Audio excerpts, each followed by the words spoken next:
Hello aspirants, पुन्हा एकदा तुमच्या सगळ्यांचं स्वागत आहे आपल्या आवडीच्या SSA ॲग्रिकल्चर या यूट्यूब प्लॅटफॉर्मवर. आणि मित्रांनो, आजचा जो व्हिडिओ आहे तो अत्यंत महत्त्वाचा आहे. आजच्या व्हिडिओमध्ये आपण काही महत्त्वाचे मुद्दे डिस्कस करणार आहोत. सध्या आज जो फीवर आहे, एक इलेक्शन फीवर आणि त्यानंतर आपल्या ॲग्रीच्या मुलांमध्ये AFO फीवर, असे दोन फीवर चालू होते. इलेक्शन काल संपल्यामुळे इलेक्शनचा फीवर आता संपला आहे. ठीक आहे, आता रिझल्टची आतुरता आहे. तशीच आतुरता आणखीन आपल्या मुलांना आहे, ती म्हणजे AFOच्या प्रिलिम्सच्या रिझल्टची. बरोबर आहे. काल दुपारी मला एका मित्राने मेसेज केला, आपल्या बॅचचा स्टुडंट होता तो, आणि त्यांनी मला सांगितलं की सर रिझल्ट लागत नाही आहे आणि रिझल्ट लागला नसल्यामुळं मला अभ्यास चांगला झालेला आहे पण रिव्हिजनमध्ये मन लागत नाही आहे, किंवा काय वाचावं हे कळत नाही आहे, होईल का नाही याची थोडी संदिग्धता मनामध्ये आहे. आणि हे अगदी साहजिक आहे. तर त्या सगळ्या विद्यार्थ्यांसाठी जे रिझल्टची वाट पाहत आहे त्यांच्यासाठी, आणि ज्यांनी मेन्सची अभ्यास सुरू केला आहे पण नेमका कसा करायचा, तो कोण्या स्ट्रॅटेजीनं जायला पाहिजेत, कोण्या फ्लोनी जायला पाहिजेत हे कळत नाही आहे, या सगळ्या विद्यार्थ्यांसाठी आजचा व्हिडिओ जो आहे तो खूप महत्त्वाचा असणार आहे. त्यामुळे व्हिडिओ आहे शेवटपर्यंत बघा. जास्त मोठा नाही होणार आहे मी, फार तर 12 ते 15 मिनिटाचा हा व्हिडिओ असणार आहे. चलो ठीक आहे. सो आजच्या व्हिडिओमध्ये आपण रिझल्टचा अपडेट बघूया, रिझल्ट कधीपर्यंत लागू शकतो आणि बेस्ट रिव्हिजन स्ट्रॅटेजी काय असू शकते हे बघूया. चलो, तर सगळ्यात पहिला मुद्दा जो आहे तो आहे एक सेकंड. पहिला मुद्दा जो आपण बोलणार आहोत तो आहे रिझल्ट अपडेटचा. तर रिझल्ट अपडेट जे आहे, जर तुम्ही ऑगस्टमध्ये आलेलं जे नोटिफिकेशन आहे IBPS AFOचं, ते जर तुम्ही पाहिलं तर त्यामध्ये स्पष्ट मेन्शन आहे सगळं शेड्यूल, आणि त्या शेड्यूलनुसार AFOची मेन्स ही डिसेंबरमध्ये शेड्यूल्ड आहे. ठीक आहे. आत्तापर्यंत जर तुम्ही हिस्ट्री पाहिली तर जो काही रिझल्ट लागतो प्रिलिम्सचा, तो प्रिलिम्सचा रिझल्ट आणि मेन्सची एक्झाम यामध्ये फार अति जास्त झालं तर 25 दिवसांचा अवधी मिळतो. ठीक आहे. तर माझा अंदाज असा आहे की 20 डिसेंबरच्या आसपास जी आहे ती परीक्षा होण्याचा अपेक्षा आहे. म्हणजे थर्ड वीक ऑफ डिसेंबरमध्ये विकेंडला होतीच परीक्षा. ही नेहमी विकेंडला होते, तुम्हाला माहिती आहे. ठीक आहे. सो जो काही थर्ड वीकचा विकेंड आहे डिसेंबरमधला, त्या विकेंडला तुमची परीक्षा असण्याचे चान्सेस आहेत. ठीक आहे. मग त्या अँगलने तुम्हाला 25 दिवस जर म्हणलं तर या आठवड्यामध्ये, म्हणजे ह्या येत्या सोमवारपासून 2-3 दिवसामध्ये तुमचा रिझल्ट लागायला पाहिजेत. राईट. ठीक आहे. माझ्यामध्ये 23 तारखेला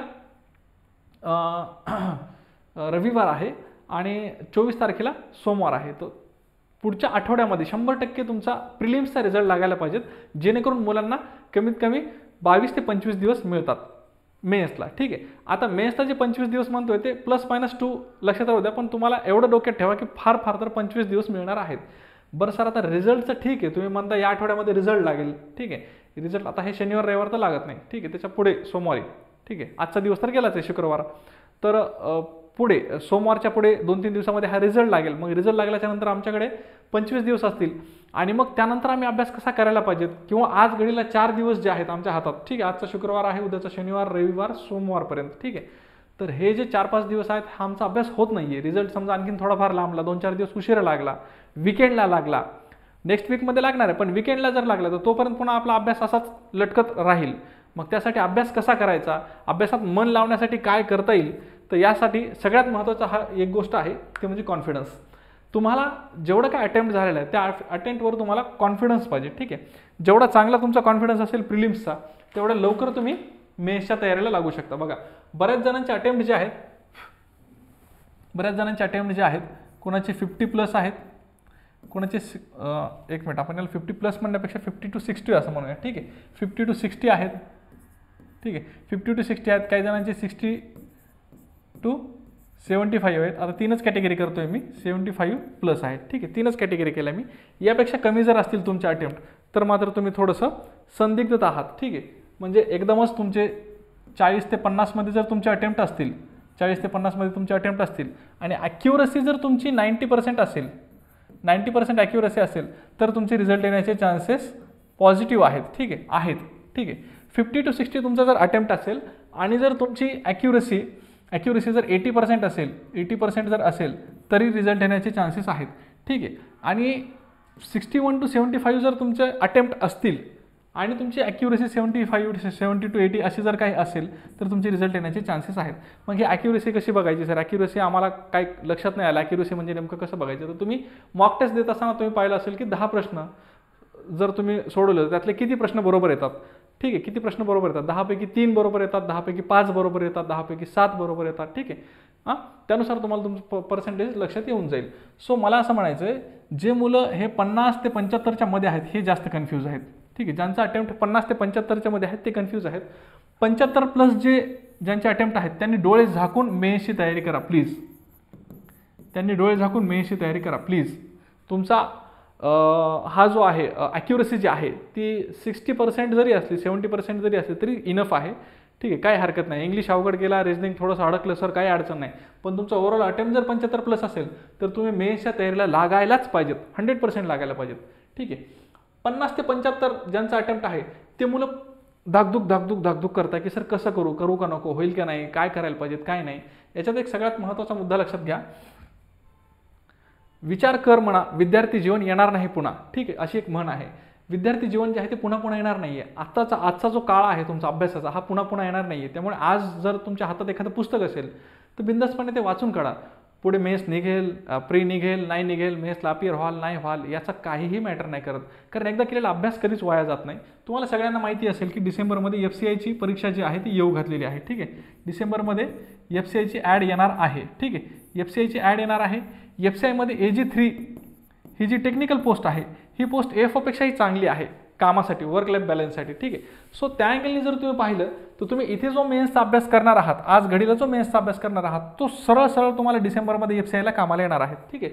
जे कोणी मुलं लवकर अभ्यास करतील 100% त्यांचे 2 पानं 2 चॅप्टर 2 विषय हे जास्तीचे झालेले असणार आहेत इतरांपेक्षा. त्यामुळे ते बाकीच्यांपेक्षा 2 पावलं पुढे असणार आहेत.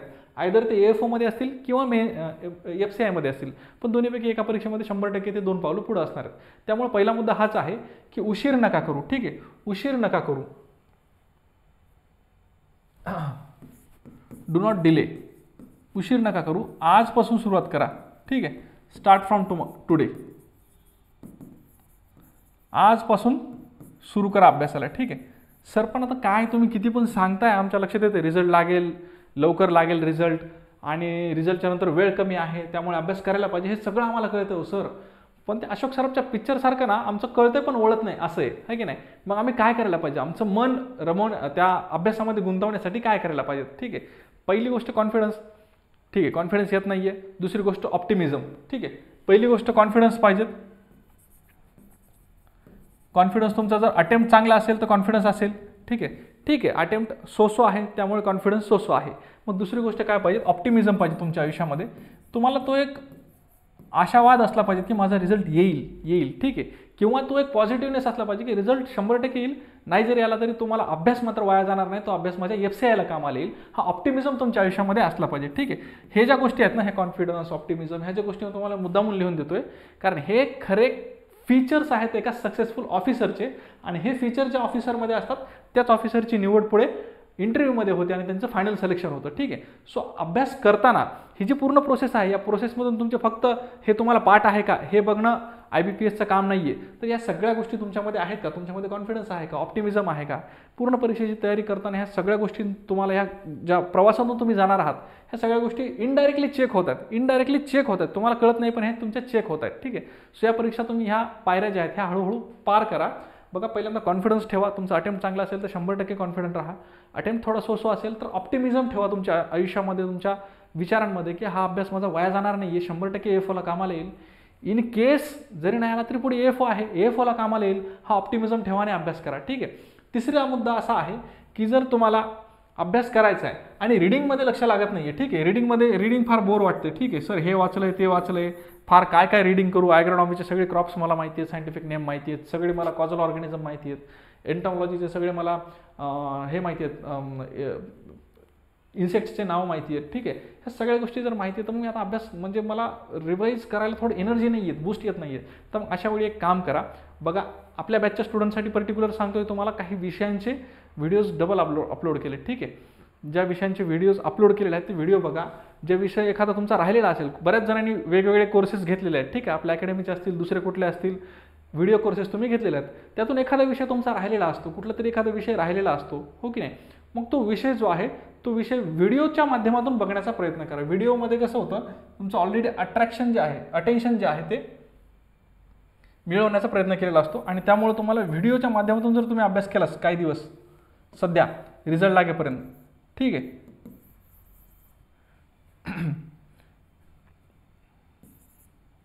व्हिडिओच्या माध्यमातून जर तुम्ही अभ्यास केलात तर तुम्हाला तो सोपा जाईल. जे तुमचं मन लागत राहील. ठीक आहे. Study from videos. ठीक आहे. व्हिडिओच्या माध्यमातून जर तुम्ही अभ्यास केलात तर तुमचं मन जे आहे ते लागत राहील, सारखं रिझल्टचा विचार नाही करणार. कारण व्हिडिओ बघत असताना आपलं मन जे आहे ते ॲट ए टाईम बघत असतं आणि ॲट ए टाईम प्रोसेस करत असतं. ठीक आहे. त्यामुळं मनाला जास्त काम लागतं, डोक्याला जास्त काम लागतं आणि मन जास्त भटकत नाही, तुमचं अटेन्शन राहतं. ठीक आहे. मग तुम्ही दिवसातून 2-4 व्हिडिओ, एखादा विषय पूर्ण कंप्लीट करण्याचा प्रयत्न करा आणि व्हिडिओमधून रिव्हिजन करण्याचा प्रयत्न करा. ठीक आहे. व्हिडिओमधून रिव्हिजन करण्याचा प्रयत्न करा. ही एक चांगली स्ट्रॅटेजी आहे, जेणेकरून तुमचं मन जे आहे ते डिस्ट्रॅक्ट होणार नाही. ठीक आहे. डिस्ट्रॅक्ट होणार नाही. ठीक आहे. It will reduce distraction. It will reduce distraction. तुमचं रिझल्ट कधी लागणार आहे, मग याचा निघाला त्याचा निघाला का, गेल्या वर्षी त्या सिनियरचा निघाला होता, त्याच्या आदल्या वर्षी त्यांनी इंटरव्ह्यू दिला तरी पण नाही निघाला, असं माझं होईल का वगैरे वगैरे काही विचार नाही करायचं. डिस्ट्रॅक्शनपासून थोडंसं दूर राहायचं. त्यासाठी तुमचं अटेन्शन जे आहे तुम्ही व्हिडिओच्या माध्यमातून जर रिव्हिजन केलं तर ते आणखीन बेटर राहील. ठीक आहे. हा एक खूप चांगला हा आहे मुद्दा आहे. त्याच्यानंतर काही मायनर सब्जेक्ट असतात ज्याच्यावर आपण थोडासा फोकस नसतो केलेला. ठीक आहे. किंवा ते निग्लेक्टेड असतात, जसं की इकॉनॉमिक्स आहे. ठीक आहे. एक्सटेन्शन आहे, फिशरीज आहे, फॉरेस्ट्री आहे. ठीक आहे. तर हे असे काही विषय आहेत. आता इकॉनॉमिक्स आपण वाचत नाही शक्यतो वेफोसाठी, एक्सटेन्शन वाचत नाही, बट तुम्ही मागचे जर पेपर पाहिले तर 1-2 प्रश्न या विषयात नाही येतात. मग आता तुम्हाला वेळ आहे. ठीक आहे. आता तुम्हाला वेळ आहे, तुम्ही इकॉनॉमिक्स पटकन वाचून घ्या, एक्सटेन्शन पटकन वाचून घ्या. इकॉनॉमिक्स एक्सटेन्शनचे काही व्हिडिओज असतील ते पटकन बघून घ्या. इकॉनॉमिक्स एक्सटेन्शनचे जे काही हे टाकलेले आहेत समरी रिव्हिजनचे आहेत. ठीक आहे. रिव्हिजनचे काही पुस्तकं असतील तर पुस्तकांमधून तुम्ही एवढा क्रक्स जो आहे छोटा छोटा, तर तुम्ही कुठलंही पुस्तक जर वापरलं, ठीक आहे, तर हे इकॉनॉमिक्स एक्सटेन्शन फार मोठं नसतं, 20-25 पानामध्ये होऊन जातं. ठीक आहे. तर हे तुम्ही वाचून घ्या. फिशरी, फॉरेस्ट्री, ॲपिकल्चर, सेरिकल्चर असे छोटे छोटे विषय पटपट कव्हर करा. ठीक आहे. पटपट कव्हर करा, जेणेकरून हा मायनर सब्जेक्टचा जर लोड तुमचा कमी झाला. एक तर मायनर सब्जेक्टमध्ये कसं असतं, बऱ्याच गोष्टी नवीन असतात, तुम्हाला नवीन असतात. सेरिकल्चर तुम्ही जास्त तेवढं डीपली वाचलेलं नसतं. फॉरेस्ट्री डिग्रीमध्ये असताना तेवढं तुम्ही वाचलेलं नसतं. इकॉनॉमिक्स तर सगळ्यांना ऑलरेडी दुश्मन म्हणून आपण त्याला ट्रीट केलेलं असतं. ठीक आहे. आपल्या गर्लफ्रेंडच्या भावाला आपण कसं दुश्मन म्हणून ट्रीट करतो तसं इकॉनॉमिक्सला ट्रीट केलेलं असतं. त्यामुळे इकॉनॉमिक्स कधी वाचलेलं नसतं. सॉरी. मग अशा वेळेस तुम्ही जेव्हा नवीन विषय वाचता, मायनर एखादा विषय, इकॉनॉमिक्स, एक्सटेन्शन, फिशरी, फॉरेस्ट्री, तर हा विषय संपल्याचा एक कॉन्फिडन्स तुम्हाला येतो आणि हा नवीन काहीतरी वाचल्यामुळं, नवीन काहीतरी वाचत असल्यामुळे तुमचं लक्ष त्याच्यामध्ये थोडंसं जास्त गुंततं. ठीक आहे. In spite of revising agronomy, soil science आणि एंटमॉलॉजी, रिझल्ट लागेपर्यंत तुम्ही हे मायनर विषय थोडंसं लवकर करून घ्या. ठीक आहे. चलो, तर हा एक मुद्दा असू शकतो. एक तर व्हिडिओमधून अभ्यास करा किंवा मायनर सब्जेक्टवर थोडं फोकस करा. ठीक आहे. त्याच्यानंतर महत्त्वाचा विषय आहे क्विझेस असतील किंवा मॉक टेस्ट असतील. ह्या मॉक टेस्ट आत्ता द्या तुम्ही. ठीक आहे.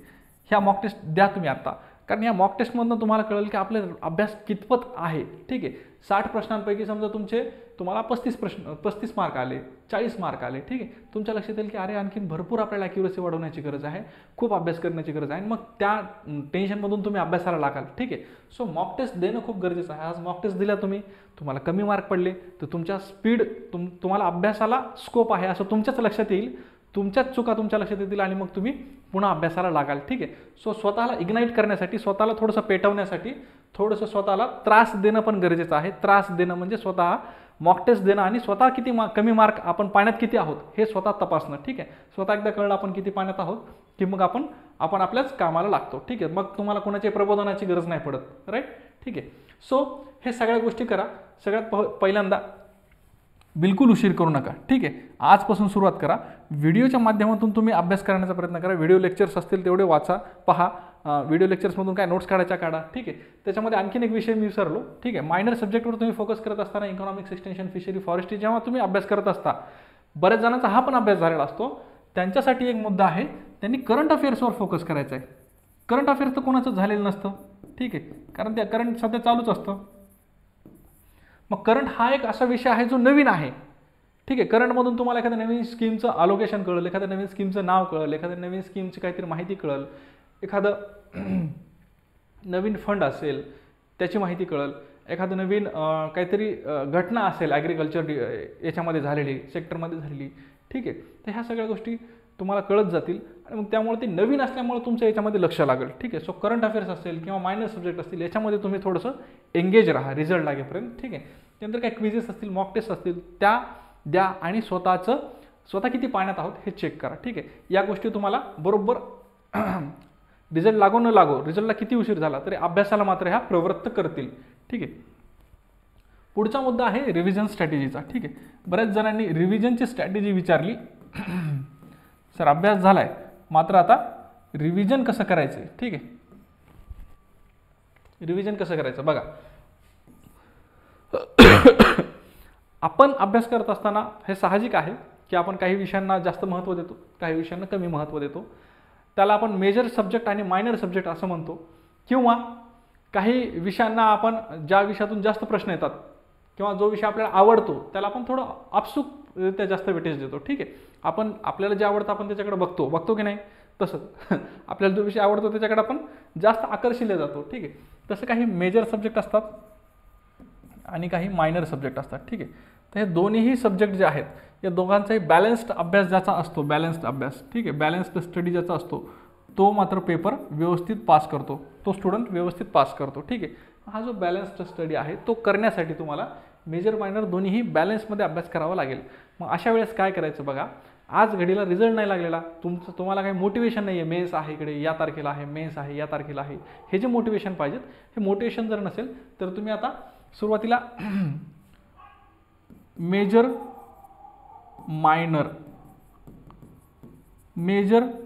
मायनर असा अल्टरनेटिव्ह सिक्वेन्स करा. ठीक आहे. असा अल्टरनेटिव्ह सिक्वेन्स करा तुमच्या सगळ्या अभ्यासाचा याचा कशाचा तुमच्या विषयांचा. ठीक आहे. सुरुवातीला ॲग्रोनॉमी घ्या. ठीक आहे. त्याच्यानंतर पुन्हा फिशरी घ्या, पुन्हा त्याच्यानंतर सॉईल सायन्स घ्या, त्याच्यानंतर सेरिकल्चर घ्या, त्याच्यानंतर एंटॉमॉलॉजी घ्या आणि त्याच्यानंतर पुन्हा ॲपिकल्चर घ्या. याने काय होणार आहे तुमचं, याने काय होणार आहे, एकतर अभ्यास जो आहे तो बॅलन्स होतोय म्हणजे आपोआप तुमचा मायनरचा तर अभ्यास होतच चाललाय. ठीक आहे. बट या मेजरसोबत मायनर केल्यामुळे तुम्हाला काय होईल, कॉन्फिडन्स येईल. ठीक आहे. आता हा मेजरला समजा तुम्हाला 5 दिवस लागते रिव्हिजनला, तर या मायनरला तुम्हाला 1 किंवा 2 दिवस लागतील रिव्हिजनला. म्हणजे या आठवड्यामध्ये तुम्ही 2 विषय पूर्ण केले असा तुम्हाला कॉन्फिडन्स येईल आणि खूप चांगलं वाटेल. तुमचं एक हॅपी हार्मोन जे आहे ते सिक्रेट होतील, एक कॉन्फिडन्स बिल्डअप होईल आणि तुम्ही तिसऱ्या विषयाकडे आणखीन जोमानं वळाल. ठीक आहे. इन्स्पाईड जर तुम्ही असं केलं, या आठवड्यात ॲग्रोनॉमी घेतलं आणि पुन्हा सॉईल सायन्स घेतलं, आता यालाही 5 दिवस लागले, यालाही 6 दिवस लागले, दोन्ही मिळून घ्यायला 10-11 दिवस. तुम्हालाच काय वाटेल, यार 2 आठवडे झाले एकही विषय नाही झाला, हो की नाही, असं वाटेल ना तुम्हाला. 2 आठवडे झाले फक्त 1 किंवा 2च विषय झाले. इन्स्पाईड जर तुम्ही या स्ट्रॅटेजीने गेले तर प्रत्येक आठवड्यामध्ये तुमचे 2-2 विषय होतील. ठीक आहे. प्रत्येक आठवड्यामध्ये तुमचे 2-2 विषय होतील. मेजरला तुम्ही 5 दिवस द्या, 4 ते 5 दिवस रिव्हिजनसाठी, मायनरला 1 ते 2 दिवस द्या फक्त. ठीक आहे. प्रत्येकच मेजरला तुम्ही डोळे झाकून 5 दिवस द्या. 5 दिवसात कुठलाही मेजर विषय जो आहे तो रिवाईज होतो आणि मायनर कुठलाही असला तरी एका दिवसात किंवा फार तर 2 दिवसामध्ये रिवाईज होतो. ठीक आहे. त्यामुळं प्रत्येक आठवड्यामध्ये तुमचे असे मेजर मायनर असा जर तुम्ही सिक्वेन्स बनवला तर प्रत्येक आठवड्यामध्ये तुमचे 2 विषय रिवाईज होणार आहेत आणि 2 विषय रिवाईज झालेले असल्यामुळं, 2 विषयांचं ओझं माझं कमी झालेलं असल्यामुळं, 2 विषय मी अभ्यास करून माझ्या बॅगमध्ये ठेवलेला असल्यामुळं माझा तिसऱ्या विषयाकडे जातानाचा कॉन्फिडन्स जरा जास्त असणार आहे. ठीक आहे. मी जोमानं जाईल. ठीक आहे. तर ह्या अँगलनी बघा असा अभ्यास करा, स्ट्रॅटेजी अशी डेव्हलप करा. सो मेजर मायनर असं अल्टरनेट सिक्वेन्स तुमचा अभ्यासाचा राहू द्या. ठीक आहे. ह्या सगळ्या गोष्टी जे मी सांगतो तुम्हाला खूप अनुभवातून आणि खूप जणांना बोलून तुम्हाला सांगतोय. ठीक आहे. याचे चांगले रिझल्ट्स आलेले आहेत, मुलांनी चांगले रिव्ह्यू याचे दिलेले आहेत. ठीक आहे. तर सगळ्यात पहिल्यांदा स्ट्रॅटेजीमध्ये तुम्हाला हेच सांगितलं की रिझल्टचा आपलं सब्जेक्टचा सिक्वेन्स कसा असायला पाहिजेत, मेजर मायनर असा अल्टरनेट असायला पाहिजे. ठीक आहे. अल्टरनेट असायला पाहिजेत. बॅलन्स्ड स्टडी असणं गरजेचं आहे. ठीक आहे. गरजेचं आहे. त्याच्यानंतर मॉक टेस्टचा तुमच्या शेड्यूलमध्ये मॉक टेस्टचं इन्क्लुजन असणं खूप गरजेचं आहे. मॉक टेस्ट, सर आता मॉक टेस्टमध्ये बरेच जण विचारतात सर मॉक टेस्ट देऊ कुठल्या. ठीक आहे. मॉक टेस्ट बऱ्याच ठिकाणी येतात, बरेच प्लॅटफॉर्म तुम्हाला ऑफर करतात. बट माझं असं सांगणं असेल, ठीक आहे, आपल्या बॅचचे स्टुडंट जे आहेत त्यांना आपल्या बॅचमध्ये जवळपास 20 मॉक टेस्ट तुम्हाला सब्जेक्ट वाईज आणि ओव्हरऑल दिलेला आहे. ठीक आहे. सो त्या सोडवा. प्लस तुम्हाला आणखीन कुठल्या मॉक टेस्ट जर द्यायच्या असतील किंवा नॉन SSS स्टुडंट व्हिडिओ बघत असतील तर त्यांच्यासाठी मॉक टेस्ट बरेच जण कुठल्या घेऊ असं विचारतात. बघा ऑलिबोर्डला असतात, अड्डाला असतात किंवा तुम्ही जे कुठलं घेतलेलं असेल टेस्टचं पॅक. ठीक आहे. जे इयरली असतं, ॲन्युअल असतं, त्याच्यामध्ये तुम्हाला AFOच्या मेन्सच्या मॉक टेस्ट भेटतील, बट ह्या मॉक टेस्ट ज्या आहेत ह्या तेवढ्या अप टू द लेवल नसतात. त्यामुळं काय करायचं, जे डेडिकेटेड ॲग्रिकल्चर चॅनल्स आहेत, कुठलेही असेल, मी नाव नाही घेणार कोणाचं, कुठलेही, इन्क्लुडिंग SSA शुभम सर्स अकॅडमी, ठीक आहे, डेडिकेटेड ॲग्रिकल्चर जे चॅनल्स आहेत, डेडिकेटेड ॲग्रिकल्चरचे जे प्लॅटफॉर्म्स आहेत, ठीक आहे, प्लॅटफॉर्म्स आहेत,